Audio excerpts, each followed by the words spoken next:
Somewhere in the archives of the West Midlands Police Museum in Birmingham, England, sits a collection of approximately 6,000 Victorian and Edwardian mugshots.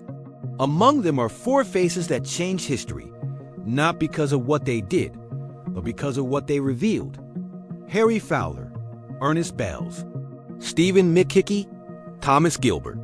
These are the real Peaky Blinders, not the fictional Shelby family with their razor blade caps and strategic genius. Not Cillian Murphy brooding in a tailored coat. The actual men, working-class boys from the back streets of Small Heath, Birmingham, whose crimes were so mundane, so achingly ordinary. Harry Fowler and Ernest Bayles were 19 years old when they were arrested. Their crime? Stealing a bicycle. Stephen McHickie, 24, broke into a draper's shop. Thomas Gilbert, 38, was charged with operating under false pretenses. These are the documented offenses of the men whose name became synonymous with one of the most feared criminal enterprises in Victorian England. So who were the real Peaky Blinders? What drove these young men into the streets? And what did those mugshots tell us about the truth? Welcome back to the channel. Today we are going deep into the real story of the Peaky Blinders, told through documented newspaper records and court archives. The BBC television series is a work of fiction. Tommy Shelby is not real. Creator Stephen Knight has confirmed this explicitly. But the gang that lends the series its name absolutely was real. And the truth is more disturbing than anything television could fully capture. To understand the Peaky Blinders, you have to understand Birmingham in the second half of the 19th century. The factories and workshops employed hundreds of thousands under brutal conditions. Wages were low, hours were long. The slums of Small Heath and Cheapside had no running water, inadequate drainage, and sanitation conditions that bred disease and despair. The Great Famine of 1845 had driven a massive wave of Irish immigration. Those immigrants faced anti-Irish hostility and zero institutional protection. Defensive gangs formed in response, and those gangs became the seedbed from which the Peaky Blinders would eventually emerge. By the 1880s, newspapers reported on sloggers, from the boxing term, who engaged in street fights and terrorized ordinary citizens.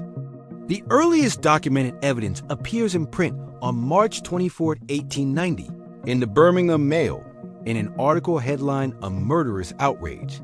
A young man named George Eastwood was set upon by gang members after leaving the Rainbow Public House on a Durley street. They attacked him with belts and boots, beating him so severely that he spent 3 weeks in hospital. According to historian Carl Chinn, this is the earliest known written reference to the group in print. The popular explanation is that razor blades were sewn into the peaks of the caps to blind victims. This is almost certainly wrong. The Gillette Company introduced safety razor blades in 1903.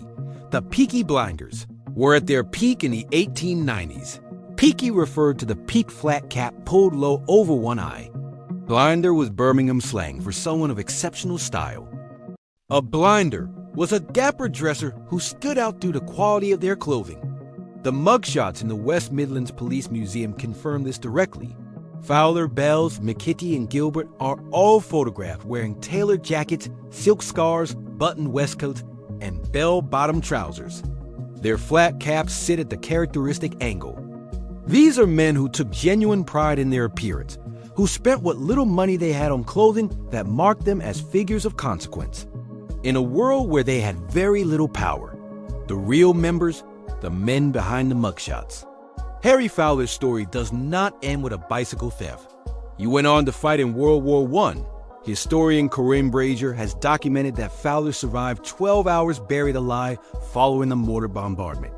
He emerged with serious physical injuries. In the following years, Fowler made his living selling postcards of himself dressed as a female nurse. It is a detail so specific that it seems invented. It is documented fact. Thomas Gilbert, also known as Kevin Mooney, was the most significant of the 4 documented members. Gilbert helped consolidate the gang's territorial control over Small Heath and organize confrontations with their main rivals, the Cheapside Sloggers. The broader membership ranged in age from 12 to around 30. This was not a formal criminal hierarchy. It was a loose coalition of young men from the same streets, bound by shared identity and the mutual benefit of collective intimidation. The violence, what the gang actually did. The most serious crime occurred in 1890, the killing of police. Constable George Snipe. Snipe encountered 6 or 7 gang members who had been drinking all the day and fighting all the evening. George Cloggy Williams threw a brick with enough force to fracture Snipe's skull. Williams was convicted and sentenced to life. An anonymous letter in 1898 captured the public mood. Surely all respectable citizens are sick of the name of ruffianism in Birmingham. In 1899, Birmingham appointed a new chief constable, Charles Houghton Rafter. His approach was methodical, increased police presence, harsher sentencing, and genuine community engagement. At the same time, youth clubs and football organizations began offering young men from deprived areas genuine alternatives. Small Heath Alliance, later Birmingham City FC, drew talent directly from the demographic that had previously fed the gangs. By the 1910s, the original Peaky Blinders had faded.